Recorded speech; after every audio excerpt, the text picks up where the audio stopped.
¿Te has planteado alguna vez si tal vez, bueno, si vivimos un poco en piloto automático, quiero decir, como si repitiéramos los mismos pensamientos y rutinas sin darnos cuenta? Claro, si estuviéramos programados, ¿no? Y lo curioso es que la ciencia está empezando a descubrir que tal vez no es solo una metáfora. Exacto. Hoy nos sumergimos en Deja de ser tú, del Dr. Joe Dispenza, un libro, bueno, una mezcla explosiva de neurociencia, epigenética y física cuántica que nos propone una forma totalmente nueva de entender cómo podemos transformarnos a nosotros mismos. Y para esta inmersión tenemos un mapa del libro con lo más importante de cada capítulo, como una guía. Nuestra misión es, digamos, ofrecerte un atajo a los conceptos clave de Dispensa para que entiendas cómo funciona esto de moldear nuestra mente y, bueno, con ella, nuestra propia realidad. Así que si quieres superar esas creencias que te limitan, o cambiar hábitos que ya no te sirven, o simplemente te interesa la ciencia del cambio personal, este es tu sitio. Prepárate para momentos, y para llevarte ideas prácticas, todo explicado, espero, de forma que enganche y sea fácil de digerir. Empecemos por el principio. El cuántico tú. Este capítulo plantea un cambio radical en cómo entendemos la relación entre mente y materia. Antes se veían como cosas separadas, ¿verdad? Pero la ciencia actual nos muestra que están profundamente conectadas, que existe un campo de energía que nos une a todos y que da forma a nuestra experiencia del mundo. Entonces, es real el poder de nuestros pensamientos. No es solo una frase motivadora. Dispensa argumenta que sí, que la imagen que tenemos de nosotros mismos no es fija, que existen muchos yoes potenciales dentro de nosotros. Y la clave para cambiar, dice, es entender que nuestros pensamientos son como los ladrillos con los que construimos nuestra realidad.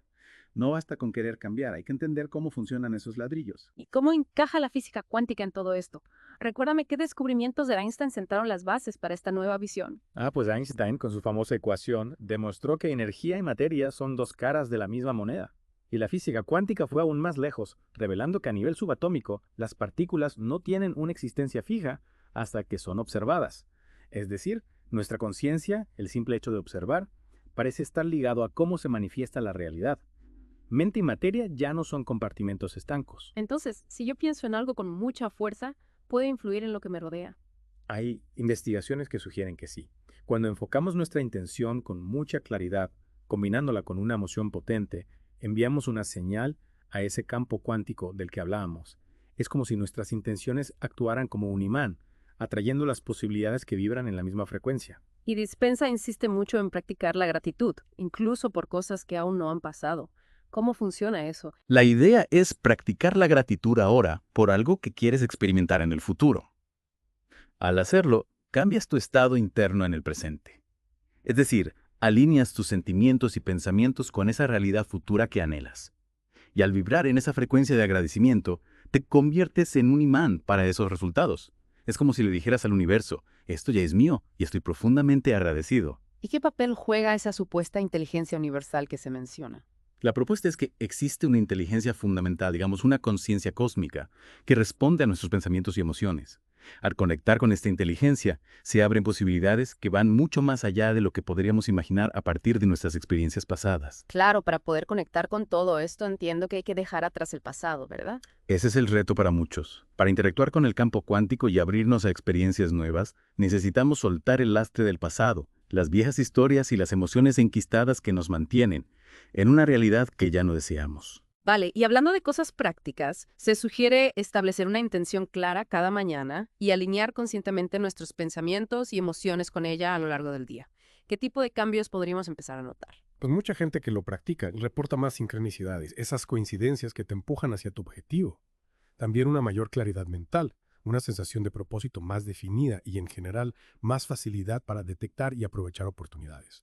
Es como si el universo empezara a conspirar a tu favor. Pasemos al capítulo 2. Superando tu entorno. Se explora cómo nuestra mente subjetiva puede impactar en el mundo objetivo. Y lo fascinante es que nuestra conciencia no está limitada por las leyes de la física clásica. Parece que incluso a un nivel subatómico, nuestra intención tiene un efecto.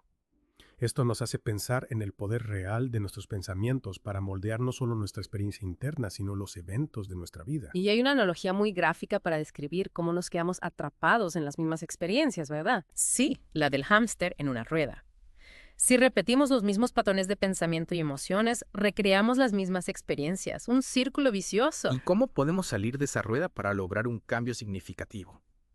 La clave está en trascender nuestras limitaciones autoimpuestas, pensar más allá de nuestro entorno inmediato, de nuestro cuerpo, de nuestra percepción lineal del tiempo.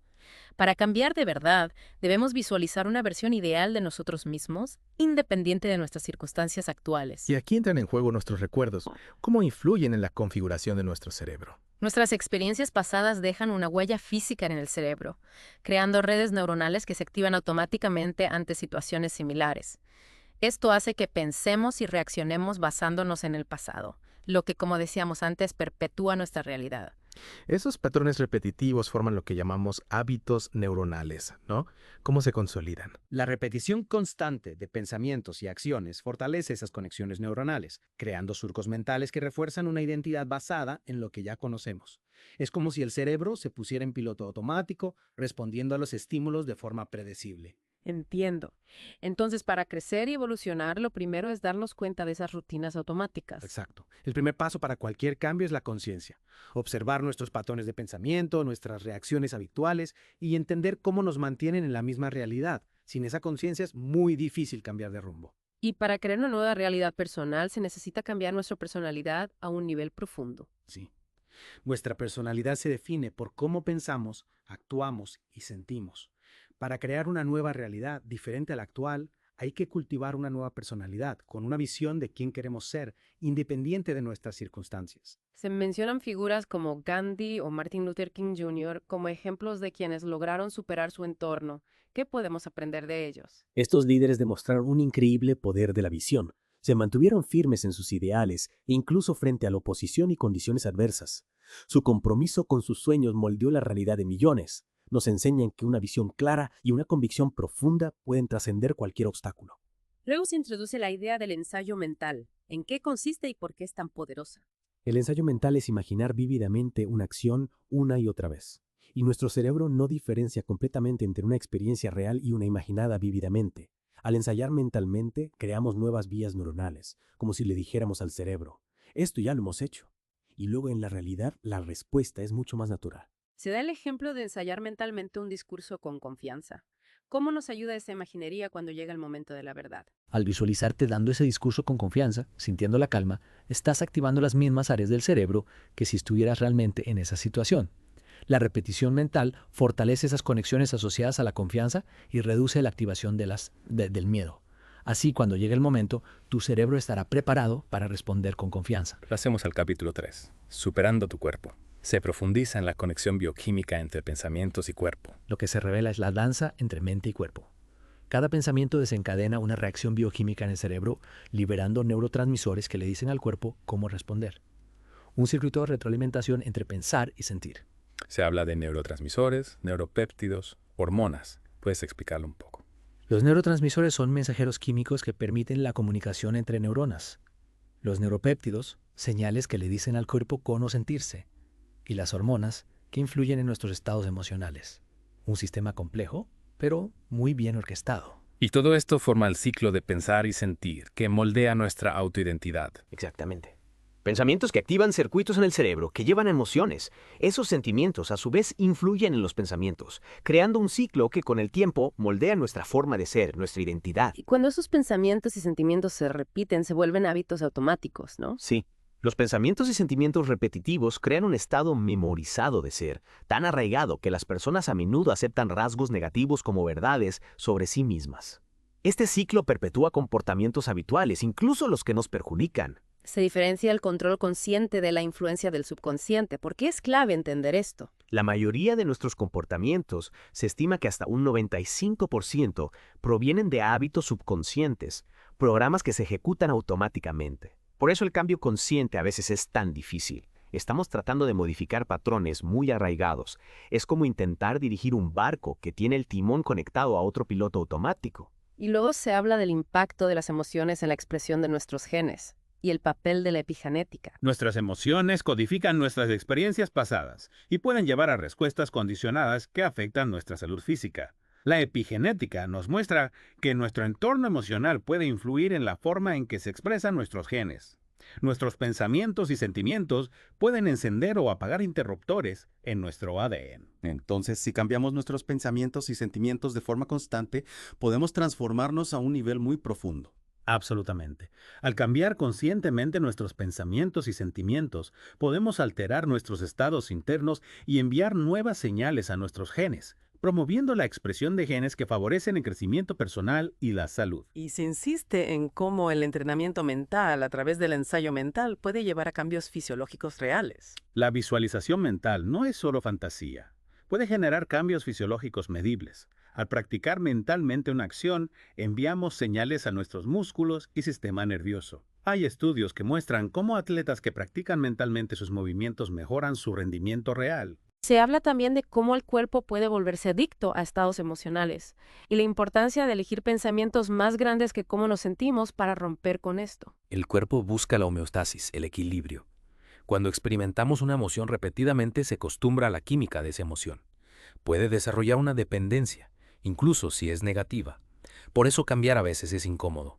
La clave para romper esa adicción es elegir conscientemente pensamientos que generen emociones diferentes, más elevadas que el estado al que el cuerpo está acostumbrado. Es como si la mente consciente tuviera que decirle al cuerpo: vamos en otra dirección, aunque al principio no te guste. Entremos en el capítulo 4. Superando el tiempo. Se subraya la importancia de vivir en el presente. Exacto. Estar presente es fundamental porque es en el ahora, donde todas las realidades potenciales existen en el campo cuántico. Si nos quedamos atrapados en el pasado, rumiando o preocupándonos por el futuro, limitamos nuestra capacidad de crear nuevas experiencias. Se explica cómo nos condicionamos a ciertos estados emocionales basándonos en experiencias pasadas. ¿Cómo ocurre? Al igual que con cualquier adicción, desarrollamos una adicción emocional a sentimientos que hemos experimentado repetidamente. Experiencias que llevan a ciertos pensamientos que a su vez generan ciertas emociones. Un ciclo que nos mantiene atrapados en viejos patrones. Como un disco rayado que repite la misma melodía. Y la mayoría de nuestras acciones ocurren subconscientemente, sin pensar demasiado. El peligro de perder el control sobre esas respuestas emocionales. La mayoría de nuestra actividad diaria está regida por el sistema nervioso autónomo, que opera por debajo de la conciencia. Y esto es problemático cuando perdemos el control sobre nuestras respuestas emocionales, porque nos llevan a comportamientos que no nos sirven, como si nuestro piloto automático emocional estuviera programado para reaccionar de una forma que ya no es adecuada. Se habla de cómo ciertos desencadenantes emocionales reactivan viejas emociones, perpetuando estados de ánimo. Incluso experiencias aparentemente insignificantes pueden reactivar viejas emociones y perpetuar ciclos de ánimo. Experiencia, emoción, experiencia, emoción. Este ciclo puede solidificarse, dando lugar a temperamentos y luego a rasgos de personalidad que nos anclan al pasado, como si tuviéramos un botón oculto que nos devuelve un estado emocional que creíamos superado. Y también se menciona cómo el anticipar resultados negativos, basándonos en el pasado, puede llevarnos a vivir un futuro predicho por ese pasado. Exacto. Si anticipamos resultados negativos constantemente basándonos en experiencias pasadas, estamos condicionando al cuerpo a vivir en ese futuro temido, reviviendo traumas pasados y reforzando esos estados emocionales negativos. Es como proyectar una película negativa sobre nuestro futuro y sin darnos cuenta actuar para que esa película se haga realidad. La alternativa es, en lugar de anclarnos en el pasado, o preocuparnos por el futuro, enfocarnos en una nueva experiencia que deseamos y vivirla emocionalmente en el presente. ¿Cómo podemos hacer esto? En vez de quedarnos atrapados en recuerdos o predicciones, podemos elegir conscientemente enfocarnos en una nueva experiencia que queremos manifestar. Al vivirla emocionalmente en el presente, sintiendo la alegría, la gratitud o la emoción, como si ya estuviera sucediendo, podemos cambiar nuestro estado físico y mental en el aquí y ahora. Es como si estuviéramos enviando una señal clara de lo que queremos atraer. Se reitera que para liberarnos de hábitos limitantes debemos trascender nuestras percepciones habituales del entorno, del cuerpo y del tiempo. Liberarnos de nuestros viejos patrones requiere un esfuerzo consciente para ir más allá de esas limitaciones. Es un desafío, pero fundamental para una transformación real. Como romper las cadenas que nos atan a una realidad que ya no nos sirve. Se habla de las experiencias cumbre. ¿Cómo pueden ayudarnos a superar el tiempo y transformarnos? Las experiencias cumbre. Esos momentos en los que nos sentimos totalmente inmersos y conectados, en la zona o en flujo, nos ayudan a alcanzar un estado donde perdemos la noción del tiempo y del ego. Estos momentos facilitan la transformación personal al romper patrones habituales de pensamiento y emoción, abriéndonos a nuevas perspectivas. Y hay una idea que me parece fascinante. La de poder alterar mentalmente la composición física de nuestro cerebro y cuerpo antes de tener una experiencia, enfocándonos en un nuevo futuro y viviéndolo emocionalmente en el presente. ¿Es esto literal? Aunque parezca increíble, la investigación en neuroplasticidad y epigenética apunta que sí. Al enfocarnos en un nuevo futuro y experimentar las emociones asociadas, activamos nuevas vías neuronales en el cerebro y enviamos señales a nuestros genes. Es como si creáramos un modelo neurológico y bioquímico de esa experiencia futura, preparando nuestro cerebro y cuerpo para cuando se manifieste. No es magia, es la ciencia de cómo la mente interactúa con el cuerpo y con el mundo. Continuemos con el capítulo 5. Supervivencia no es creación. Se enfatiza el rol de la creatividad en nuestro crecimiento. La creatividad es la llave para trascender las limitaciones del modo de supervivencia. Cuando vivimos en estrés constante, preocupados por el pasado o el futuro, nuestra energía se centra en la protección y la escasez. Esto bloquea nuestra creatividad. Es como estar constantemente en modo alerta, listos para la lucha o la huida, y eso agota nuestra energía creativa. Se explica en detalle la respuesta al estrés en el cuerpo y cómo los humanos podemos activarla con solo pensar. Humanos y animales tenemos la respuesta al estrés que se activa ante una amenaza, pero los humanos, a diferencia de los animales, podemos activarla solo con pensar, recordando traumas o anticipando peligros. Esto lleva a un estrés crónico muy perjudicial para nuestra salud. Es como vivir en un estado de alarma constante, aunque no haya una amenaza real. Y curiosamente podemos volvernos adictos a las emociones negativas y al estrés. ¿Cómo ocurre esto? Es paradójico, pero mucha gente desarrolla una adicción a las emociones negativas y al estrés. Se identifican con sus problemas, con su sufrimiento. Y esa respuesta al estrés se convierte en parte de su identidad, de ese alguien que creen ser. Esta adicción nos mantiene dentro de las limitaciones del cuerpo, del entorno y del tiempo. Se menciona cómo al identificarnos rígidamente como un alguien, nos ata al mundo físico y a lo familiar. Cuando nos definimos como un alguien con una historia fija, con ciertas características, nos apegamos a lo material y a lo conocido. Y olvidamos nuestra conexión con una inteligencia universal más amplia, con nuestro potencial ilimitado. Entonces, para un cambio real, necesitamos desapegarnos de esas realidades que nos limitan. Exacto. Para un cambio real, debemos desvincularnos de esa identidad fija y esa realidad familiar que nos atrapa. Aventurarnos en reinos creativos que van más allá de nuestra identidad actual, permitiendo una transformación emocional y una mayor conciencia. Se afirma que nuestros pensamientos tienen un poder real, que pueden promover la curación o la enfermedad. Los pensamientos tienen un poder bioquímico real. Pensamientos negativos y estrés crónico debilitan el sistema inmunológico y contribuyen a enfermedades. Por otro lado, cambiar nuestra perspectiva y cultivar pensamientos positivos puede liberar energía y favorecer la curación. Es como si la mente fuera una farmacia que puede generar veneno o medicina. Se cuenta la historia de Bill, que se recuperó de un cáncer transformando su estado emocional. ¿Qué nos enseña? La historia de Bill es un ejemplo de cómo transformar nuestro paisaje emocional puede impactar en nuestra salud. Al cambiar sus pensamientos y sentimientos, liberándose del estrés y las emociones negativas, activó sus propios mecanismos de curación, un testimonio de nuestra capacidad de autocuración. Se contrasta vivir en supervivencia con vivir en creación. ¿Cómo se experimenta este último estado? Vivir en creación implica liberarnos de la identidad ligada a lo material y a la protección. Entramos en un estado de pura conciencia, un reino donde la creatividad, la alegría y la conexión con algo más grande se vuelven dominantes. Se destaca el papel del lóbulo frontal en este proceso de despertar nuestra creatividad.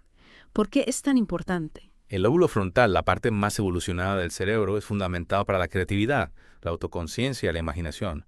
Nos permite romper con viejos hábitos, formular nuevas intenciones y crear un nuevo yo. Se nos anima a aprovechar nuestro potencial para pasar de la supervivencia a la creación. Primeros pasos. Entender cómo funciona nuestro cerebro y cómo nos afectan los pensamientos y las emociones. Luego, la meditación puede ser una herramienta poderosa para calmar la mente, acceder a estados de mayor conciencia y cultivar ese estado de creación. Y se plantea una pregunta. ¿Hemos aislado nuestra verdadera naturaleza al quedarnos atrapados en lo material y en esa identidad de alguien? Esta pregunta nos invita a reflexionar sobre si vivimos una vida auténtica, alineada con nuestro potencial, o si estamos atrapados en una narrativa limitada por lo cotidiano. Nos desafía a recordar que somos mucho más que nuestras posesiones, logros o relaciones, que somos seres de conciencia conectados con una fuente infinita de creatividad. Llegamos al capítulo 6. 3 cerebros. De pensar a hacer. Se compara el cerebro con una computadora. La analogía del cerebro como computadora es útil para entender su potencial para el cambio personal. Tenemos el hardware, pero necesitamos aprender a usarlo. La meditación es clave para acceder y reprogramar ese hardware. Se explica que el cambio suele seguir una progresión. Pensar, hacer, ser. Primero pensamos en algo nuevo, luego lo implementamos y, con la práctica, se integra en nuestra forma de ser. Pero Dispensa introduce la creación cuántica, la posibilidad de saltar de pensar en nuestro yo ideal a encarnarlo. Se destaca que el cambio empieza con los pensamientos, que forman nuevas vías neuronales. Cada nuevo pensamiento crea conexiones entre neuronas. El cerebro es plástico, se adapta y cambia según nuestras experiencias y pensamientos. Literalmente estamos esculpiendo nuestro cerebro con cada pensamiento. Y se menciona la neuroplasticidad, esa capacidad del cerebro para reorganizarse. La neuroplasticidad es la capacidad del cerebro para cambiar su estructura y función en respuesta a nuevas experiencias, aprendizajes y pensamientos. Aprender, vivir y pensar estimulan nuevas conexiones neuronales. Cuantas más creemos y usemos, más fuertes se vuelven. Se cita la regla de Hebb. Las células que se activan juntas se conectan juntas. ¿Cómo se aplica a la formación de hábitos? Esta regla explica cómo se forman los hábitos. Cuando pensamos, sentimos o actuamos repetidamente, las neuronas involucradas se activan juntas formando conexiones más fuertes. Las conexiones que no se usan se debilitan. Se describen los 3 cerebros, neocórtex, límbico y cerebelo. ¿Cómo trabajan juntos en el cambio personal? El neocórtex es la mente consciente, el pensamiento racional. El límbico es el centro emocional, donde las experiencias crean emociones que condicionan al cuerpo. Y el cerebelo, el subconsciente, almacena habilidades y hábitos aprendidos. El cambio real ocurre cuando los 3 trabajan en coherencia. La mente consciente con una intención, el límbico alineado emocionalmente y el cerebelo incorporando el nuevo patrón. Se plantea la posibilidad de pasar directamente de pensar en nuestro yo ideal a ser ese yo, y que el cerebro cambia con cada pensamiento. Esto sugiere que nuestra capacidad de cambio es más inmediata de lo que creemos. No estamos limitados por una larga secuencia de acciones. Si nos enfocamos en nuestro yo ideal y evocamos las emociones, podemos instalar nuevas vías neuronales. El cerebro, dinámico y adaptable, responde a la intensidad de nuestro enfoque y a la coherencia entre pensamientos y sentimientos. Entremos en el capítulo 7, la brecha. Se habla de la discrepancia entre la imagen que proyectamos y quiénes somos realmente. Se explora la brecha entre nuestra fachada externa y nuestro yo interior, con todas nuestras emociones y vulnerabilidades. Una brecha llena de emociones memorizadas que crean una desarmonía interna. Se dice que esa brecha se hace más evidente cuando disminuyen las distracciones y nos quedamos solos con nuestros pensamientos. En esos momentos de calma, cuando el ruido externo se silencia, nos vemos obligados a confrontar las emociones incómodas que quizás evitamos. Ahí emerge la verdad sobre nosotros, a veces de forma incómoda. Se menciona cómo nuestra identidad se moldea por nuestras experiencias, llevándonos a adoptar roles que resuenan con eventos pasados. Nuestras experiencias dejan una marca emocional y adoptamos roles que se alinean con esas experiencias y las emociones que generaron. Esto puede llevarnos a depender de la validación externa, atrapándonos en un ciclo de buscar aprobación fuera en lugar de cultivarla adentro. La mediana edad puede ser un catalizador, un momento de autorreflexión sobre la vida y la persona en la que nos hemos convertido. La mediana edad a menudo trae una revisión de la vida, logros y relaciones. Empezamos a cuestionar si la persona que mostramos es realmente quien queremos ser, y sentimos el agotamiento de mantener una imagen artificial. También se habla de cómo nuestras relaciones pueden basarse en experiencias y emociones compartidas y cómo el cambio personal puede afectarlas. Muchas relaciones se basan en un contrato emocional implícito. Al cambiar, esos lazos pueden sentirse amenazados, generando incomodidad o conflicto. Es importante ser conscientes de esto durante el proceso de transformación. Se subraya la importancia de enfrentar la verdad sobre nosotros mismos, sin filtros. El verdadero cambio comienza cuando miramos honestamente hacia adentro. Reconocemos nuestras cargas emocionales y nos alejamos de las identidades fabricadas. La autoconciencia y la meditación son claves en este autodescubrimiento. Se explica cómo liberar las emociones negativas reprimidas puede tener un impacto positivo, abriendo la puerta a nuevas oportunidades y alegría. Al liberar emociones negativas reprimidas, liberamos energía que antes se usaba para mantener esa brecha interna. Esto puede llevar a avances en nuestra vida, abriendo la puerta a la abundancia, la alegría y el bienestar. Es como quitarnos un peso de encima que no sabíamos que cargábamos. La clave está en transformar esa energía negativa en intenciones positivas que nos impulsen al crecimiento. El crecimiento personal implica redirigir esa energía hacia la creación de intenciones positivas. La felicidad verdadera no proviene de circunstancias externas, sino de un estado interno de alineación con nuestro verdadero ser. Se menciona brevemente cómo la publicidad juega con nuestros sentimientos de carencia. ¿Cómo influye esto en la brecha? La publicidad nos hace creer que necesitamos cosas externas para ser felices. Dispensa nos advierte sobre esta trampa y nos anima a buscar la plenitud desde dentro. Se comparte el viaje de Dispensa hacia el autodescubrimiento, desmontando viejas identidades a través de la meditación. Su experiencia ilustra la importancia de distanciarse del ruido externo para observar con claridad y desmantelar identidades que ya no nos sirven. A través de la meditación y la autorreflexión, descubrió una fuente de alegría y plenitud independiente de la validación externa. Se plantea la pregunta, Tu felicidad se crea desde fuera hacia adentro, o cultivas una alegría que emana de tu interior. Una invitación a examinar la fuente de nuestra felicidad. ¿Buscamos aprobación externa para sentirnos bien o hemos cultivado una base interna de alegría independiente de las circunstancias? Nos desafía a tomar responsabilidad de nuestro bienestar emocional y a buscar una felicidad auténtica que nazca de nuestro interior. Pasemos al capítulo 8. Meditación, desmitificando lo místico y ondas de tu futuro. Se vuelve la importancia de acortar la distancia entre nuestro yo auténtico y la personalidad que mostramos. Se destaca la necesidad de vivir con autenticidad, de reducir la discrepancia entre cómo nos sentimos y cómo nos presentamos. Para lograrlo, debemos ser más conscientes y romper las ataduras emocionales con el pasado, las limitaciones del cuerpo y las influencias del entorno. La meditación se presenta como una herramienta para acercarnos a nuestro verdadero ser. La meditación nos permite trascender esa personalidad condicionada y acceder al subconsciente, donde residen nuestros patrones más arraigados. Al conocernos a través de la meditación, dejamos de ser controlados por pensamientos y emociones inconscientes y podemos reprogramarlos. La esencia de la meditación es familiarizarse íntimamente con uno mismo. La meditación no se trata de dejar la mente en blanco. Se trata de observar pensamientos y comportamientos sin juzgarlos, creando una distancia saludable de nuestro viejo yo. Esto nos permite elegir nuevas formas de pensar y ser.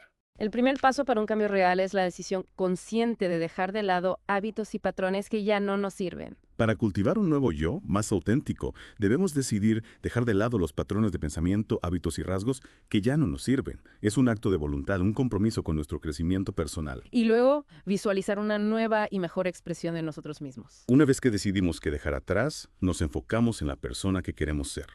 Visualizar esa nueva versión de nosotros mismos, sus cualidades y forma de interactuar, ayuda a reconfigurar nuestras vías neuronales y a plantar la semilla del nuevo yo. Se describe el proceso meditativo como una transición de patrones inconscientes a estados, de ser más conscientes y deliberados. Esta transición gradual va desde los patrones automáticos a estados donde tomamos las riendas de nuestra mente.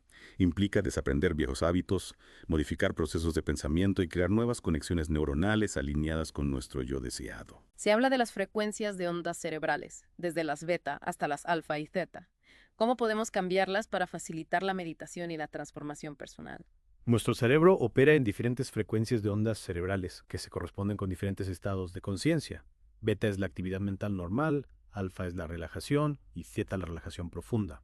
Aprender a cambiar a alfa y zeta mediante la meditación facilita el acceso al subconsciente, donde podemos reprogramar patrones. ¿Cuáles son los beneficios de alcanzar la coherencia cerebral a través de la meditación? La coherencia cerebral, la sincronización de la actividad eléctrica del cerebro, se logra a través de la meditación y tiene beneficios como la mejora de la capacidad de sanación, una mayor regulación emocional y una profunda sensación de conexión con una conciencia superior. Se da el ejemplo de sentarse en silencio durante la meditación y observar el flujo de pensamientos. ¿Qué podemos aprender de esto? Ese ejercicio nos enseña el poder de la observación. Al observar nuestros pensamientos sin juzgarlos, nos damos cuenta de que no son quienes somos, sino ecos del pasado, programas que se ejecutan sin permiso. Esta toma de conciencia es el primer paso para liberarnos de su control. Pasemos al capítulo 9. El proceso meditativo, introducción y preparación. Se explica cómo la meditación dirige nuestro enfoque del exterior al subconsciente. El objetivo de la meditación es cambiar nuestro enfoque del mundo exterior con sus distracciones a nuestro interior, al subconsciente, donde residen hábitos, creencias y patrones emocionales. Es una preparación para crear una nueva realidad al desprendernos de la vieja identidad. Se compara aprender a meditar con dominar cualquier habilidad. Aprender a meditar es como aprender cualquier otra habilidad. Requiere práctica, paciencia y repetición gradual de tareas simples. Al igual que dividimos una habilidad compleja en pasos, la meditación se aprende mejor abordando cada paso con método y curiosidad. Se sugiere un programa de 4 semanas. ¿En qué se centran las 2 primeras? La primera semana se centra en la inducción, técnicas para cambiar de ondas beta a alfa o teta. La segunda semana añade reconocer nuestros problemas, admitir y declarar nuestra verdad y rendirnos a una conciencia superior. ¿Por qué es importante encontrar un entorno tranquilo y confortable para meditar? Un espacio tranquilo y cómodo ayuda a quietar la mente y a dirigir la atención hacia adentro. Es como preparar el escenario para un encuentro importante con nosotros mismos. Se sugieren la mañana y la noche como momentos óptimos para meditar. ¿Por qué? En esos momentos la mente suele estar más tranquila. Establecer una rutina diaria a la misma hora ayuda a fortalecer el hábito. Se menciona la incomodidad que podemos sentir al principio porque el cuerpo, identificado con la mente y los viejos patrones, se resiste. ¿Cómo debemos interpretarlo? Esa incomodidad es una señal de que el cuerpo está acostumbrado a ciertos estados y se resiste al cambio. Debemos abordarla con paciencia y comprensión, sabiendo que con la práctica la resistencia disminuirá a medida que el cuerpo se acostumbre a los nuevos estados. Capítulo 10. Abre la puerta a tu estado creativo. Semana 1. Se introduce la técnica de la inducción. La inducción es una técnica para cambiar de ondas beta a alfa o feta, un paso esencial para preparar la mente para una meditación profunda. Los primeros 20 minutos de la meditación deberían centrarse en la inducción para fomentar la presencia. Dedicar tiempo a la inducción al principio ayuda a quietar la mente, reducir pensamientos y dirigir la atención al presente. Se aconseja sentarse con la espalda recta y cerrar los ojos. ¿Por qué? Sentarse con la espalda recta ayuda a mantenerse alerta y facilita la respiración profunda. Cerrar los ojos reduce las distracciones visuales. Se mencionan técnicas como la inducción de parte del cuerpo y la inducción de agua en ascenso. ¿Cómo funcionan? La inducción de parte del cuerpo consiste en enfocar la atención en cada parte del cuerpo, notando las sensaciones. Esto ancla la conciencia al presente. La inducción de agua en ascenso es una visualización donde imaginamos que el agua nos va cubriendo. Ambas calman la mente. Centrar la atención en el cuerpo durante la inducción nos conecta con el subconsciente. ¿Por qué? El cuerpo es la sede del subconsciente, donde se almacenan emociones, recuerdos y hábitos. Enfocarnos en las sensaciones corporales nos da acceso a esa parte de la mente. Los cambios en el pensamiento durante la inducción se pueden medir. El objetivo es un estado alfa coherente. Durante la inducción, buscamos reducir las ondas beta, pensamiento analítico, y aumentar las alfa, relajación. La coherencia alfa indica armonía y sincronización cerebral. Hay que priorizar las sensaciones físicas por encima de los pensamientos para escapar del estado beta del modo supervivencia. En el estado de vigilia, estamos atrapados en un ciclo de pensamientos. La inducción nos ayuda a cambiar el enfoque a las sensaciones corporales, escapando del estado de alerta. ¿Cómo nos ayuda la inducción de parte del cuerpo a pasar de un enfoque analítico a uno sensorial? Al enfocarnos en las sensaciones de cada parte del cuerpo, sin juzgarlas, desplazamos la conciencia del pensamiento abstracto a la experiencia sensorial. Esto nos ancla presente y aquieta la mente analítica. Capítulo 11. Desprende el hábito de ser tú. Semana 2. Se centra en reconocer, admitir, declarar y rendirse. En la segunda semana, se trata de desmantelar la identidad que hemos construido y que ya no nos sirve mediante 3 pasos. Reconocer nuestros problemas, admitir y declarar nuestra verdad y rendirnos a una conciencia superior. El primer paso, reconocer, implica la autorreflexión, una revisión de vida. ¿Cómo se hace? La revisión de vida consiste en observar nuestras acciones, pensamientos y emociones con objetividad.